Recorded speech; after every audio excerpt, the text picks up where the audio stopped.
ঢাকার সাভারে বিচ্ছিন্নকরণ হয়েছে বিভিন্ন বাসাবাড়ির অবৈধ গ্যাস সংযোগ।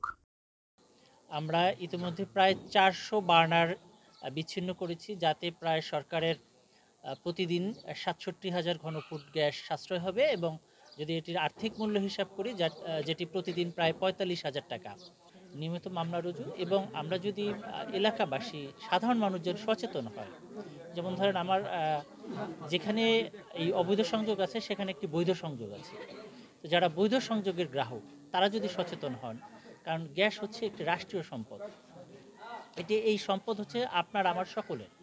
সুতরাং যেমন আপনিও এর স্টেক হোল্ডার, আমিও স্টেক হোল্ডার, সুতরাং আপনারা গণমাধ্যম কর্মী যারা আছেন আপনারাও এই বিষয়গুলো। আজ সোমবার সকাল থেকে বিকাল পর্যন্ত উপজেলার হেমায়েতপুরের জয়নাবাড়ি ও বালিয়ারপুর এলাকায় উক্ত অভিযানটি পরিচালনা করা হয়। উক্ত গ্যাস সংযোগ বিচ্ছিন্নকরণ অভিযানে নেতৃত্ব দেন জ্বালানি মন্ত্রণালয়ের সহকারী সচিব ও এক্সিকিউটিভ ম্যাজিস্ট্রেট মিল্টন রায়। এ সময় প্রায় 4 শতাধিক বাসা বাড়ির অবৈধ গ্যাস সংযোগ বিচ্ছিন্নকরণ সহ খুলে নেওয়া হয় রাইজার ও চুলা, সেই সাথে জব্দ করা হয় নিম্নমানের কয়েকশো পাইপ। এলাকাবাসীর অভিযোগের ভিত্তিতে আজ সেখানে অভিযান পরিচালনা করা হয়।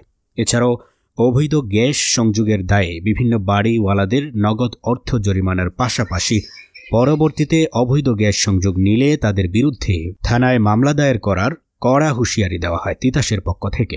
এ সময় এলাকাবাসী রাষ্ট্রীয় সম্পদ গ্যাস চুরিতে অভিযুক্তদের বিরুদ্ধে কঠোর ব্যবস্থা নেওয়ার জন্য ম্যাজিস্ট্রেটের কাছে আবেদন জানান। উক্ত অভিযানে উপস্থিত ছিলেন Savar Titas gas transmission and distribution company লিমিটেডের ব্যবস্থাপক প্রকৌশলী তৌফিক এলাহি সবুজ সহ আরও অনেকেই। দৈনিক কর্ণকণ্ঠ, সবার কথা বলে।